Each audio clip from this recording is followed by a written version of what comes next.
정보 데이터 리터러시 오늘 실습 위주로 하려고 합니다. 지금 일상 속에 어떻게 우리가 발자국들을 남기고 있는지 스탠포드대 교수가 아주 잘 나타내 보여줍니다. Oh, I love Michał Kosiński. I'm an assistant professor at the Graduate School of Business at Stanford University. Oh, I love Facebook. We spend more and more time in the digital environment. We are leaving an increasing amount of digital footprints behind. Text, used in tweets, but also in the conversations. Facebook likes, credit card records, web browsing history, search history, and even data such as digital images of our faces. It turns out that computer algorithm can take a digital image of our face and reveal our political views, our personality, or even our sexual orientation. 그는 약 8만 6천 명의 SNS 좋아요를 추적 관찰했다는군요. Each of those likes contains little tiny bit of information about our psychological traits. But could a human being really look through 200, 300, 1,000 Facebook likes and draw conclusions from it? Not at all. That would be basically too much for a human brain. Now a computer can do it very easily and in a fraction of a second. 그의 연구 결과 좋아요 10개를 추적하면 직장 동료보다 더 내가 뭘 원하는지를 알고요. 좋아요 70개는 친구보다 더, 150개는 가족보다 더 잘 알고, 마지막으로 좋아요 300개를 추적하면 배우자보다 더 나를 잘 안다는군요.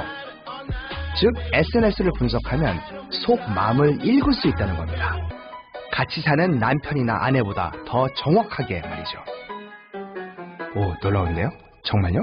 인간이 인간에 대해서 이해하고 아는 것보다 이 빅데이터 알고리즘이 훨씬 더 정확하게 인식을 한다라는 건데, 여기서 말하는 빅이라는 것이 규모의 이야기라기보다는 생성 주기가 짧고 데이터의 형태가 굉장히 다양하다라는 의미를 갖고 있죠. 그래서 이 데이터가 아침형 생활을 잘 가꿔주는 사용되고 있는데요. 그러다 보니 옛날에 검이 되고 있다는 이야기를 많이 들으셨을 거예요. 그래서 이 데이터 3법에 대해서 굉장히 예민하게 반응을 하잖아요. 그러나 중국 태낭 시스템이 대중 시스템을 이용하는 것까지도 제어할 수 있는 시스템이 된다고 합니다. 그런 가운데 몇 년 전부터 이코노미스트에 나왔던 굉장히 유명한 지도가 하나 있어요. 가파 왕국이라는 거. 기업들이 전 세계의 데이터들을 다 독점하고 있다는 거죠. 구글, 애플, 페이스북, 아마존.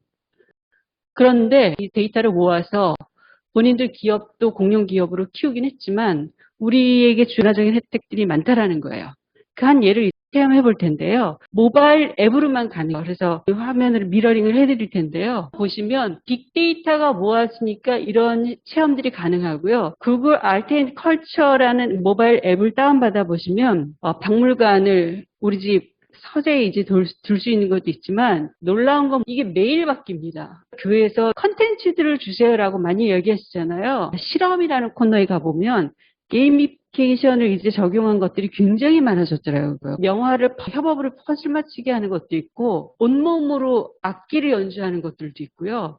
교회 학생들이라 좋은 작품들을 가지고 할 수 있는 것들이 많아졌다라는 거예요. 자, 이제 우리 같이 한번 해보시죠. 앱을 켜보시죠. 구글 아트 앤 컬처 앱을 다운받아 보셨으면 여기 중간 동그라미를 터치합니다. 그러면 이렇게 쭉 나오는데요. 필터부터 한번 해보시죠. 위에 사진, 그러면 인공물을 나에게 더 씌우게 됩니다. 자, 필터 사용해보세요. 클릭해보면 보석이거든요. 본인에게 씌워지는 거예요. 그 다음에 무서워요. 이렇게 해서 하고 그 다음 앱 한번 해보시겠어요? 밑에 트랜스퍼. 자, 사진을 한번 찍어보시면요. 그러면 비슷한 것들을 뽑아줍니다. 그 다음 앱 한번 볼까요? 예. 사진 찍고 가장 유사도가 높은 작품을 이제 보여줍니다. 네, 마음에 안 들면 다시 찍어도 돼요. 마음에 들 때까지 하는데 거의 비슷한 작품들이 계속 나와요. 그래서 학생들과 창조에 대한 이야기할 때 이런 굉장히 좋은 어플리케이션이거든요. 아트 프로젝터 한번 해보시겠어요? 열면 여기 점점점 생기거든요. 그리고 명화를 터치를 하잖아요.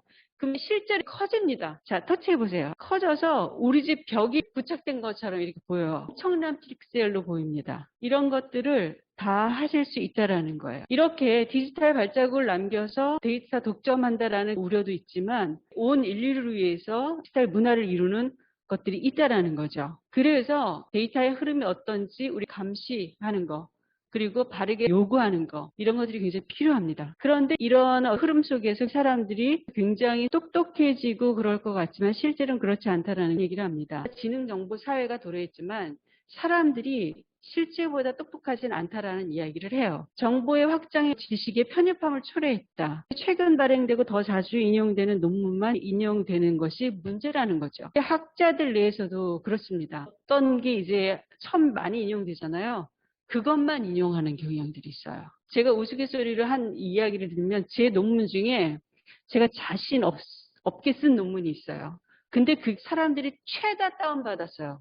엄청 부끄러워요. 그게 논문의 질이 결정하는 게 아닌 것 같아요. 최신 트렌드를 다루면 제일 먼저 위로 올라가요. 상황이 이러다 보니까 통계학자들은 데이터를 가지고 사실을 확인하는 작업들을 하거든요. 사람들이 본능적으로 반응한다라는 것에 문제의식을 느낀 한스 로슬링이랑 그 자녀들이 이 일들을 하는데요. 모든 사람들은 어떤 편향된 것들이 보인다. 그러면서 팩트에 기반한 세계관을 이룰 필요가 있다 해서 얼마나 사람들이 확증 편향에 기울었는지, 그리고 얼마나 사람들이 본능적으로 반응하는지 이걸 밝히기 위해서 이 일들을 하는데요. 제가 설교할 때 학생들에게 테스트했는데 한번 목사님 생각을 맞춰보시겠어요? 제가 문제 낼 건데요. 모든 저소득가에서 초등학교를 나온 여성의 비율이 얼마 정도 될까요? 온라인에 계신 분들은 한번 채팅창에 써보시겠어요? 1번 20%, 2번 40, 3번 60%, 2번 세계 인구의 다수가 거주하는 국가, 저수가 2번 중간소득 국가,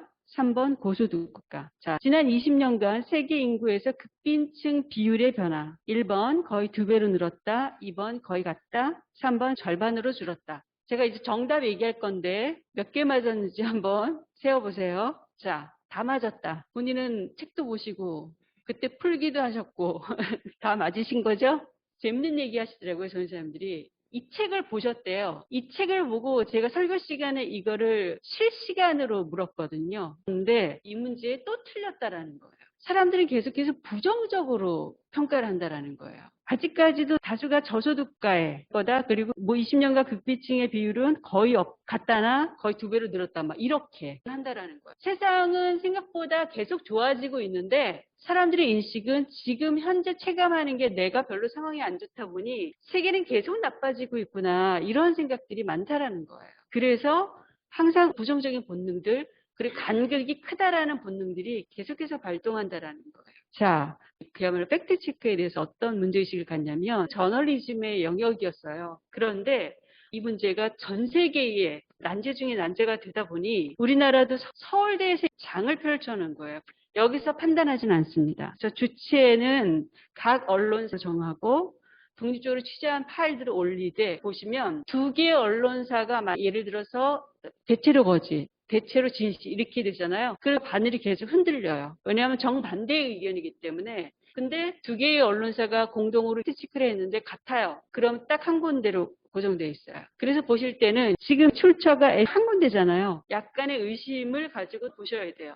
근데 여러 군데인데 내가 알고 있던 사실과 굉장히 달라요. 그러면 사실로 보시면 무슨 의미인지 아시겠죠? 여기 들어가 보시면 코로나로 인한 비대면 수업과 학생들과 학력 격차 간 유의미한 연관성이 있다. 판단 유보. 대체 공휴일이 되면 모두의 휴일이 늘어난다. 모두의 휴일이라고 했기 때문에 대체로 사실 아니면 나온 거죠. 자, 이렇게 사실들을 정확히 보려는 그 노력들이 전 세계적으로 일어나고 있어요.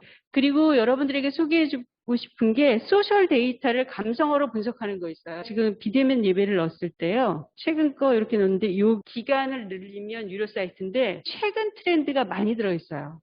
매거진 같은 거 보면 초등학생들이 그들의 세계, 요즘 뭐 하고 노는지 이런 것들을 잘 보여줍니다. 그래서 설교의 소재, 현대인들의 일상 같은 것들, 그리고 감성 이런 것들을 보기에 이런 트렌드 사이트를 보시는 것이 좋습니다. 자, 비카인즈 한번 보실 텐데요. 이 자체가 이제 AI 시스템으로 분석을 해줘요. 저는 데이터 분석을 하기 위해서 많은 돈을 들여서 했는데 이제 저절로 해준다라는 거예요. 특히 지금 뉴스들을 한번 보세요. 일단 시스템을 먼저 보시면 여러분들이 원하는 그 뉴스 키워드의 관계도를 분석해줘. 키워드에 넣었을 때 어떤 인물, 장소, 기관과 연관되어 있는지 그것을 분석해줘. 관계도뿐만 아니라 연관어를 분석할 수 있어요. 이 연관어 분석은 워드 클라우드로 해주는데 수치가 이제 큰 것들, 그것들이 큰 글씨로 보여지고요. 연관어를 분석한 기사 건수들이 기간별로 나오는 거죠. 이때 갑자기 여성 목회자 건수가 91건까지 올라간 적이 있었어요. 무슨 사건이 있었는지 알려면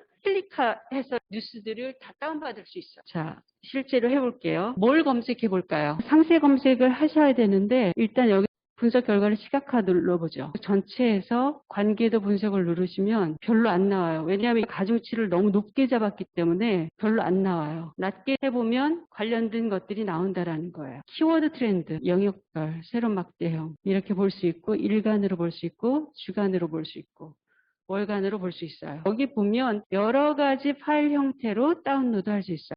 자, 그리고 연관어 분석도 여러 가지로 이제 하실 수 있고, 보면 가장 중요한 뉴스 100건을 분석했다라는 의미예요. 그렇게 PNG 파일로 다운로드 하실 수 있어요.